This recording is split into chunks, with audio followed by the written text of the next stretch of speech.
मी एकटा नाही, आदरणीय प्रकाशदादा सोळंके साहेब, संदीप भाई क्षीरसागर साहेब, आमदार नमिताताई मुंदडा आणि आमदार विजयसिंह पंडित साहेब, आम्ही सर्वांनी पाचही आमदारांनी साहेबांना विनंती केलेली आहे की या बाबतीतला तातडीने बैठक घेऊन जे द कुटे ग्रुपच्या जेवढ्या प्रॉपर्टीज जप्त केलेल्या आहेत त्या जप्त केलेल्या प्रॉपर्टीची विक्री करून लवकरात लवकर ठेवीदारांचे पैसे द्यावेत अशा प्रकारची मागणी केलेली आहे आणि साहेबांनी पण त्या ठिकाणी सांगितलेलं आहे की याच्या संदर्भातली बैठक लावा.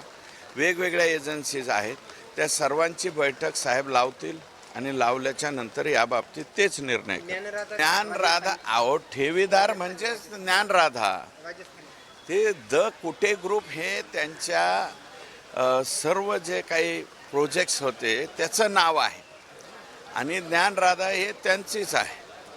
तर ह्या ज्ञानराधामधल्या लोकांचे पैसे मिळावेत म्हणूनच कुटे ग्रुपची विक्री करा म्हणतोय ना आम्ही. याच्या बाबतीमध्ये आम्ही योग्य त्या फोरमवरती जे बोलायचं ते बोललेलो आहोत. आणखी सभागृहामध्ये सुद्धा बोलू.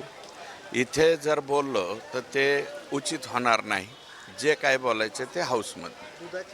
दुधाचे भेसळ करणारे जे भामटे लोक आहेत, जे भांगार लोक आहेत, कारण 95% दूध उत्पादक चांगले आहेत, दुधामध्ये काम करणारे लोक चांगले आहेत, फक्त 5% लोक हे घाण करणारे आहेत. हे 5% लोक जे आहेत हे 95%वरती इफेक्ट करायला लागलेले आहेत दूध आणि दुग्धजन्य पदार्थामध्ये.